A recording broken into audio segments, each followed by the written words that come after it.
Title: The Rise and Fall of Dinosaurs. Mahigit 230 milyong taon na ang nakalilipas sa panahon ng Triassic, ang mga naunang lahi ng dinosaur ay lumitaw mula sa maliliit, maliksi na mga agile reptiles. Ang mga naunang species na ito ay hindi gaanong kalakihan, na hindi katulad ng mga higanteng papalit sa kanila para pagharian ang ibabaw ng kalupaan. Sila ay mga nakaligtas sa pabago-bagong panahon at klima na bumabalot at mabilis na umaangkop sa isang mabilis na pagbabago ng mundo. A Journey Through Deep Time. Intro: A World Before Time. Bago ang pagkakaroon ng sangkatauhan, bago pa man lumitaw at magkahugis ang mga unang mammal, ang Earth ay pinamumunuan ng mga higanteng nilalang. Ngunit paano lumitaw ang mga kahanga-hangang nilalang na ito? At bakit bigla silang nawala? Sa paglalakbay na ito, nagbalik tanaw kami ng mahigit 250 milyong taon sa nakaraan upang tuklasin ang totoong kwento ng mga malahiganteng dinosaur mula sa kanilang mahiwagang pinagmulan hanggang sa kanilang biglaang pagkalipol. Kabanata 1. The Permian Prelude. Taya 200 at 78 hanggang 252 milyon taon na ang nakakaraan. Ang aming kwento ay hindi nagsisimula sa mga dinosaur, ngunit sa kanilang mga ninuno. Noong panahon ng Permian, ang mga kakaibang nilalang na tulad ng reptiles na tinatawag na synapsids ang namuno sa lupain. Ang Earth ay isang napakalaking supercontinent na tinatawag na Pangaea, at ang mga ecosystem ay malupit at mapagkumpitensya. Ngunit pagkatapos ay dumating ang pinakamasamang pagkalipol sa kasaysayan ng daigdig, ang Permian-Triassic extinction, na winasak ang mahigit 70% ng mga marine species at 70% ng mga uri ng lamang lupa. Kabanata 2. The Triassic Spark, mula 252 hanggang 200 at 1 milyong taon na ang nakakaraan. 5 minuto, mula sa abo ng pagkalipol, nagkaroon ng pagbabago ang ebolusyon.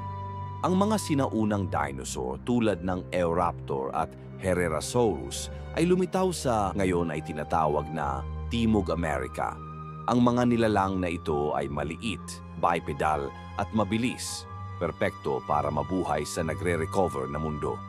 Mainit at tagtuyot pa rin ang mundo, ngunit nagsimulang mag-iba ang panahon ng mga ecosystems.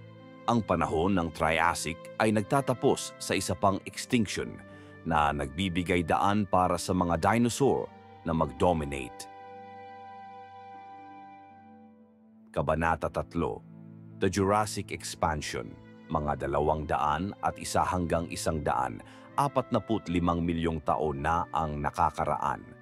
Nang mawala ang mga kakumpetensya, nagsimula ang pagkabuhay ng mga dinosaur. Ang taon ng Jurassic period ay nagpamalas ng mga napakalaking sauropod tulad ng Brachiosaurus at Diplodocus, ang mga unang ninuno ng mga ibon, at ang makapangyarihang mga carnivore tulad ng Allosaurus. Nagsimulang maghiwa-hiwalay ang Pangaea na bumubuo ng mga bagong karagatan at klima. Ang mga ferns, cycad at conifer ang naghari sa sangkalupaan. Kabanata 4. The Cretaceous Kingdom, mula sa 145 hanggang 66 na milyon taon na ang nakakaraan. Ito ang Golden Age ng mga dinosaur.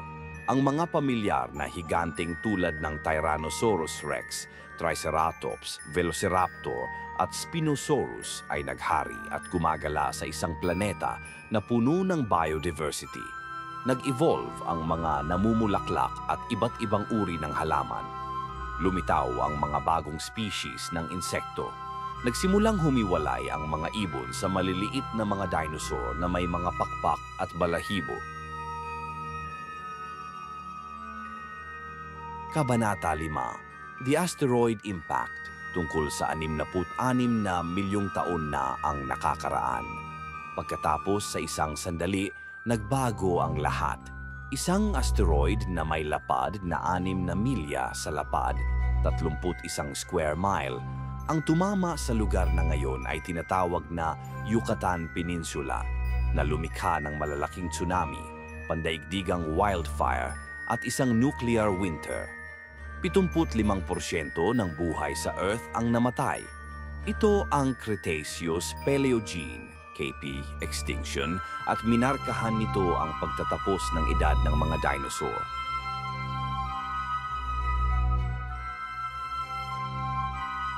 Kabanata 6, Survivors and Legacy. Hindi lahat ng lahi ng dinosaur ay naglaho. Ang maliliit na grupo ay nakapagtago at nakaligtas. Ang mga sinaunang lahi ng mga ibon ngayon, ang kanilang magaan na buto at balahibo ay nakatulong sa kanila na matiis ang kadiliman at lamig na temperatura.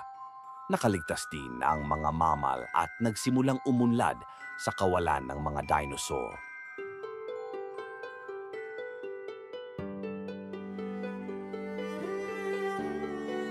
Kabanata 7, Dinosaurs Reimagined. Ngayon sa pamamagitan ng mga fossil, advanced na pag-scan at genetic na pag-aaral, natututo pa rin tayo tungkol sa mga dinosaur. Ang mga paleontologist ay nagbubunyag ng kanilang mga kulay, pag-uugali, at maging ang mga tunog. Ang mga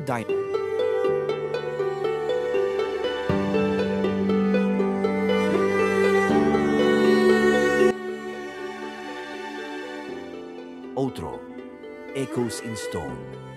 Sa mga bato at mga buto, iniwan ng mga dinosaur ang kanilang kwento. Una ay ang kanilang kaligtasan, pangingibabaw at misteryo. At hanggat patuloy tayong naghuhukay, patuloy tayong may matutuklasan. Pinagsasama ng cinematic documentary style na paglalakbay na ito ang agham, pagkukwento at mga visual para ipakita kung gaano kalalim ang pagkakahubog ng panahon sa ating planeta at kung ano ang matututuhan natin mula rito. Mangyaring mag-subscribe para sa higit pang pagkukwento sa agham at sinaunang kasaysayan. Salamat sa panonood at hanggang sa muli nating babalikan ang nakaraang kasaysayan ng mundo.